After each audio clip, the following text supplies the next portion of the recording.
अस्सलाम वालेकुम एवरीवन, कैसे आप सब लोग।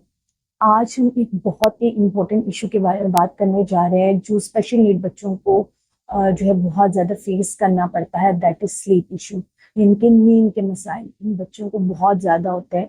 आज हम बात करेंगे उन फैक्टर्स के बारे में, उन वजूहात के बारे में जो इन बच्चों की नींद को जो है वो डिस्टर्ब करती हैं या उससे ये इनकी नींद असरअंदाज हो सकती है। सबसे पहला जो इशू है दैट इज मेलेटोनिन। मेलेटोनिन क्या है? ये एक ऐसा आप ये कह लें हार्मोन है जो इंसान को स्लीप में जो है वो हेल्प आउट करता है। इन बच्चों में मेलेटोनिन की जो प्रोडक्शन है वो लो हो जाती है या कम हो जाती है, जिसकी वजह से इन बच्चों को जो है वो नींद के इश्यूज स्टार्ट हो जाते हैं। नंबर 2 फैक्टर जो है वो है सेंसरी प्रोग्रेस या सेंसरी, आप ये कह लें कि सेंसरी इश्यूज।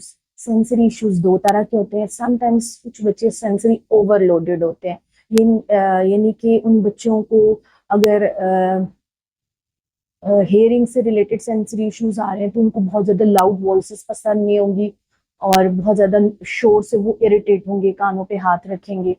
या अगर वो बच्चे लाइट से रिलेटेड है तो वो बहुत ज़्यादा लाइट में जाना पसंद नहीं करते।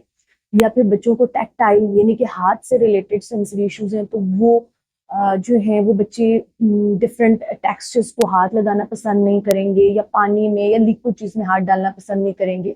इसी तरह से जो दूसरा सेंसरी इश्यूज होते हैं वो होते हैं सेंसरी इनपुट। इनके वो बच्चे, उनको बहुत ज्यादा सेंसरी इनपुट की जरूरत होती है। वो बच्चे बहुत ज्यादा, आपने देखा होगा बार बार पेरेंट्स को जाके हग कर रहे हैं। उसमें क्या होता है कि उन बच्चों को उस टाइम पे कंप्रेशन की या आप ये कह लें कि बहुत ज्यादा उसकी बॉडी को वेट की जो है वो अपने आप को रेगुलेट करने के लिए, नॉर्मलाइज करने के लिए उनको किसी एक्स्ट्रा हेल्प की जरूरत होती है। तब वो बच्चे बार बार ऐसे कर रहे होते हैं या बहुत ज्यादा पानी में वो खेल रहे होते हैं, जैसे डो या स्लाइम, ऐसे टेक्सचर्स को हाथ लगा रहे होते हैं। तो ये वो चीज होती है जो सेंसरी नीड होती है, सेंसरी इनपुट जिन बच्चों को जरूरत होती है। तो अगर दो आपका बच्चा किसी भी तरह से सेंसरी ओवरलोडेड है या उसको सेंसरी इनपुट की जरूरत है तो दोनों चीजें ही बच्चे की नींद को अफेक्ट कर सकती हैं। नंबर 3 फैक्टर है इमोशन रेगुलेशन। जैसे जैसे बच्चा टीन एज से बाहर आ रहा होता है उसको जो है वो एंजाइटी और इमोशन रेगुलेशन के इश्यूज उसके बढ़ रहे होते हैं। उस वजह से भी बच्चों की नींद जो है वो डिस्टर्ब होना शुरू हो जाती है। नंबर 4 फैक्टर है रूटीन।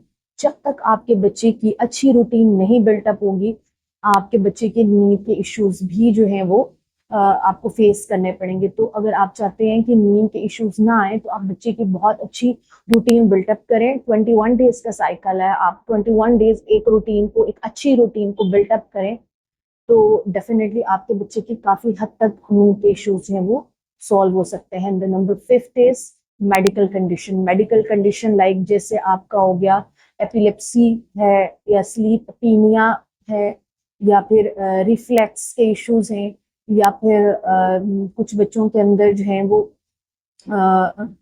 अस्थमा के इशू होते हैं।